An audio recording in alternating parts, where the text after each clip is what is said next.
मैं श्रोता आपका मैथ्स का टीचर। और अभी हमने वर्गमूल ख़त्म किया है। वर्गमूल आपको मेरे ख्याल से समझ में आ गया होगा। वर्ग और वर्गमूल।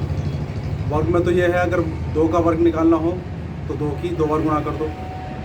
2 गुणा 2, 2 का वर्ग हो जाएगा 4, 3 का वर्ग हो जाएगा 9, 4 का वर्ग हो जाएगा 16, 5 का 25, 6 का 36, 7 का 49।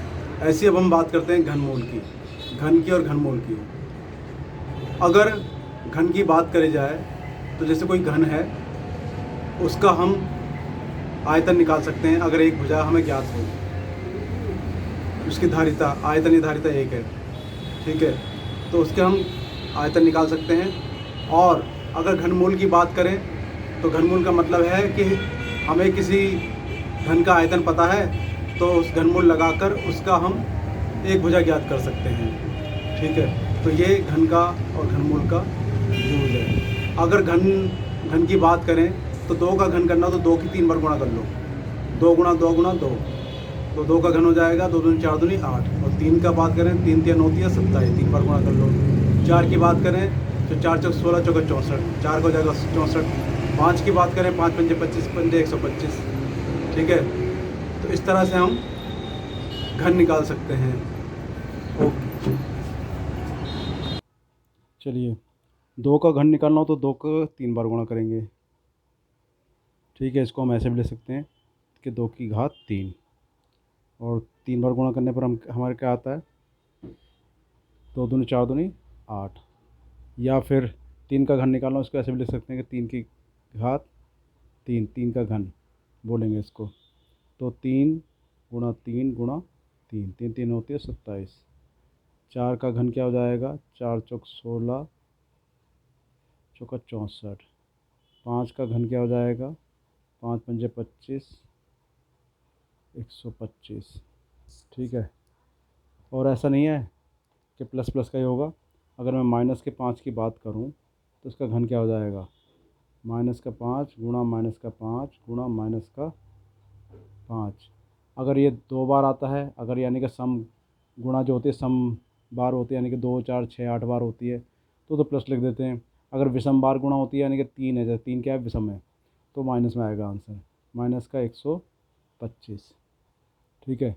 अगर फ्रैक्शन में हो, यानी कि भिन्न में हो, तो हम क्या करेंगे, जैसे 2/7 का घन निकालना है हमें, तो 2/7 गुणा 2/7 गुणा 2/7, तो 2 दूनी 4 दूनी 8, और ये हो जाएगा 7 7 49, 343, ठीक है। माइनस का भी निकाल सकते हैं, जैसे माइनस का 9/8, 9/8 गुणा माइनस का 9/8 गुणा माइनस का 9/8, तो 9 ने 81 हो जाएगा 729 माइनस 512। तो इस तरह से निकालते हैं। और अगर मान लो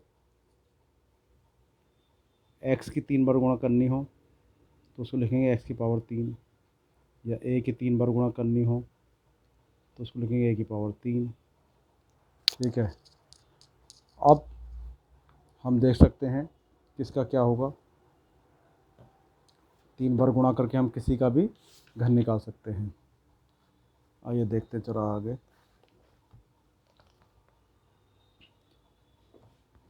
किसी प्राकृतिक संख्या का घन प्राप्त होने वाली संख्या भी एक प्राकृतिक संख्या ही होती है। 1000 तक की पूर्ण घन प्राकृतिक संख्या क्रमशः 1 8 27 64 125 216 343 512 729 और 1000 है। अन्य प्राकृतिक संख्याएं 2 3 5 6 7 9 10 999 पूर्ण घन संख्याएं नहीं है। सबसे छोटी पूर्ण घन प्राकृतिक संख्या 1 है। कोई भी प्राकृतिक संख्या सबसे बड़ी पूर्ण घन प्राकृतिक संख्या नहीं कही जा सकती, क्योंकि उससे भी बड़ी प्राकृतिक संख्या घन संख्या लिखी जा सकती है। अतः प्राकृतिक पूर्ण घन संख्याएं अनंत हैं।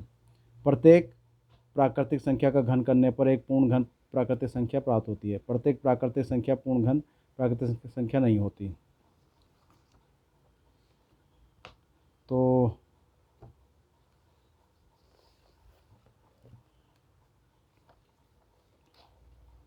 अब आप यहाँ पर देख रहे हैं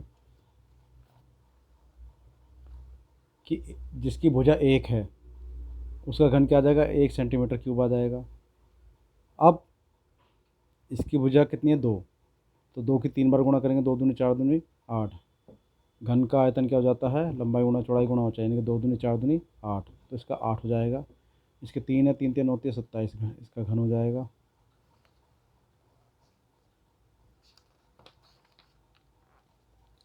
अब बात करते हैं घनमूल की।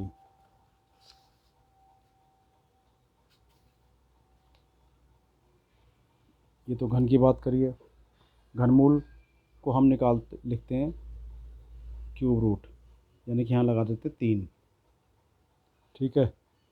अब 8 की अगर बात करें तो उसको हम कैसे लिखेंगे, 2 गुणा 2 गुणा 2। अगर कोई चीज़ 3 बार आ जाती है, ट्रिपलेट बन जाती है, अतिरिक्त बोलते हैं हिंदी में, तो इनमें से एक निकल के आता है, यानी कि 8 का घनमूल कितना हो गया, 2। ऐसे ही 27 का क्या हो जाएगा घनमूल, ये यहाँ ऐसे होगा, तो घनमूल 3 गुणा 3 गुणा 3, यानी कि 3 आ जाएगा। एक इन ट्रिपलेट में से, त्रिक में से एक बाहर आ जाता है। अब अगर ऐसा भी हो सकता है कि -64, तो क्या करेंगे, इसको लिखेंगे 4 चौक 16, 4 को -4 को 3 बार गुणा करके लिख देंगे, तो आंसर आ गया -4। ठीक है। बटे में भी हो सकता है, जैसे क्यूब रूट हो गया 1/1000, तो उसको लिखेंगे क्यूब रूट ऑफ 1/10 1/10 1/10, तो आ जाएगा 1/10।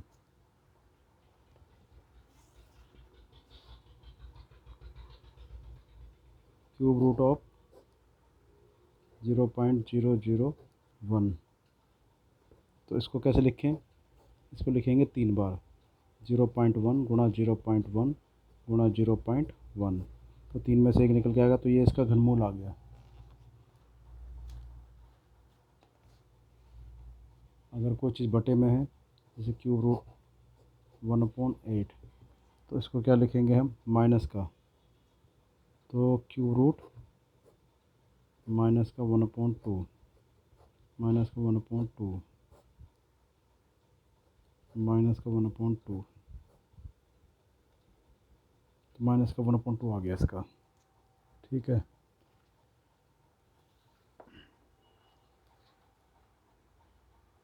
अब इसकी हम एक्सरसाइज करते हैं 3A। निम्नलिखित संख्याओं के घन ज्ञात कीजिए। चलिए जी करते हैं घन ज्ञात इनके।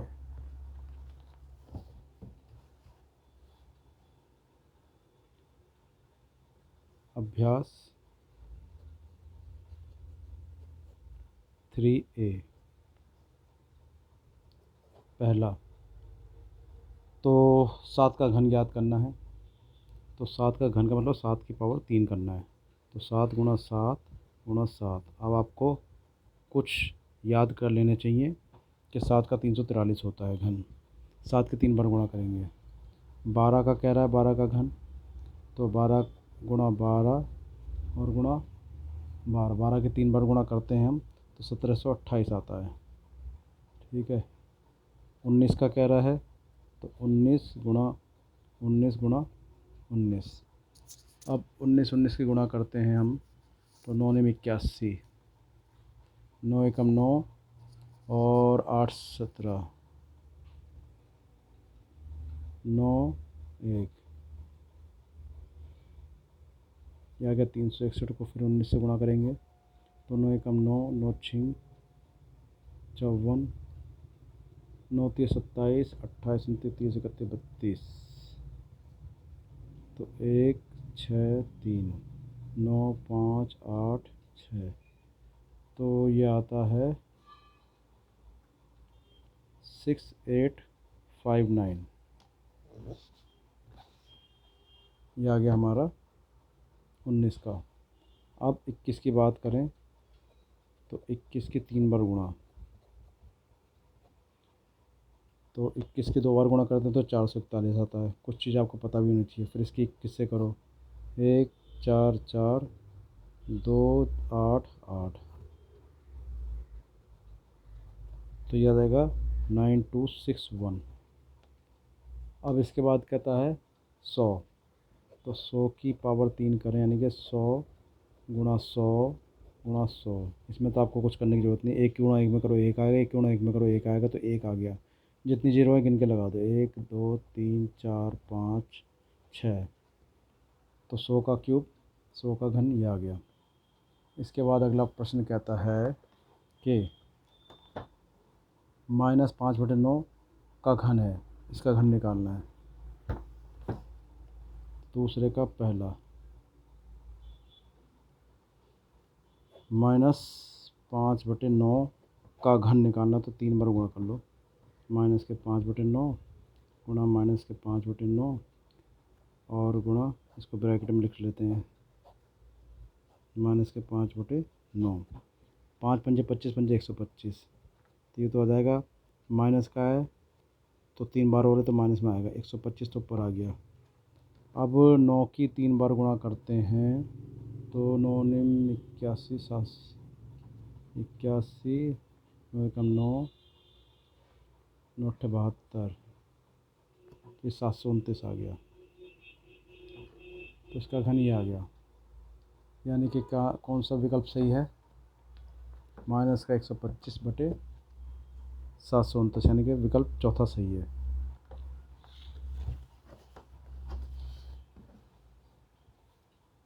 अब कहता है निम्नलिखित में से कौन सी संख्याएं पूर्ण घन है।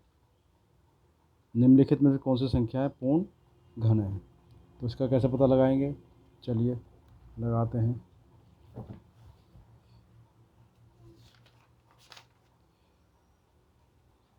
पहला है 64, तीसरे में 64 का कैसे पता लगाएंगे कि कौन सी संख्या पूर्ण घन है या नहीं है, तो उसका आप फैक्टर कर लो।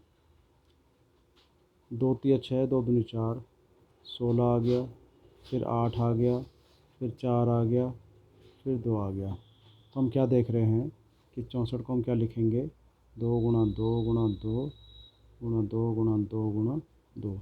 अब इनके ट्रिपलेट बना लो, इसमें से तो एक निकल के आएगा और इसमें से एक निकल के आएगा, तो हो जाएगा 4।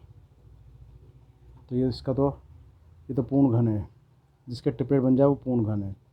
ठीक है, अब इसका देखते हैं 216, तो 216 के देखते हैं।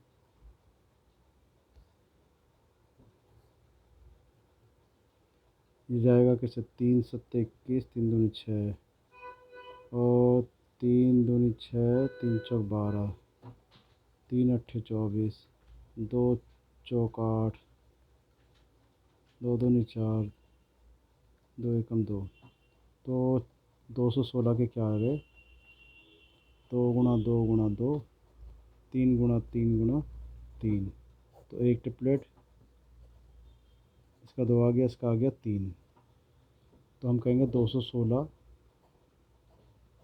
का क्यूब रूट क्या आ गया, 2 गुणा 3, यानी कि 6 का है ये। तो इसका भी है, और चेक करते हैं 243 का चेक करते हैं। 3 अट्ठे 24, 3 एकम 3, 3 दूनी 6, 3 सत्ते 21, 3 निम 27, 3 तिया 9, 3 एकम 3, यानी कि 243 के क्या आ गए, 2 3 4 5। हम यहाँ देख रहे हैं कि एक तो ये यहाँ पर 2 रह गए, यहाँ पर होने चाहिए थे 3, तो ये 243 का घनमूल पॉसिबल नहीं है। ठीक है, अब बात करते हैं 900 का, चेक करते हैं। 3 तिया 9, 3 एकम 3, दो पंजे 10, 25, 5। तो हम देख रहे हैं कि 900 के एक तो आया 2 गुणा 2, 3 गुणा 3, 5 गुणा 5, तो ट्रिपलेट तो बनी रहे, तो इसका भी पॉसिबल नहीं है। 1728 का देखते हैं, क्या 1728 का घन निकलेगा या नहीं निकलेगा, देखते हैं।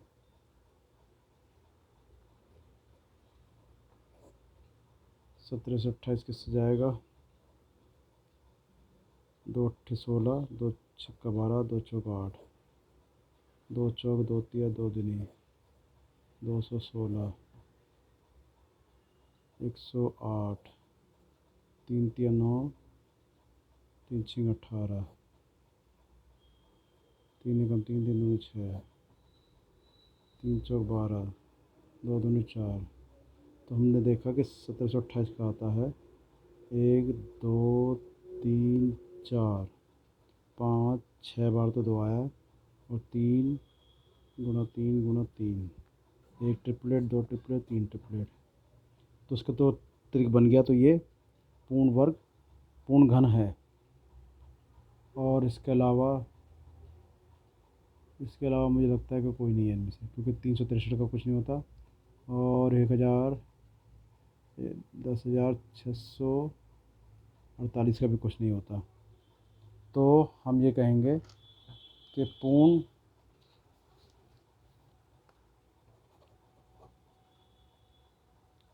पूर्ण घन वाली संख्याएं क्या क्या आई हैं, ये तो 64 है, 216 है, 243 है, नहीं 264, 1728, इनका पूर्ण घन वाली संख्याएं हैं। तो इस तरह से हमारा ये 3A ख़त्म हुआ।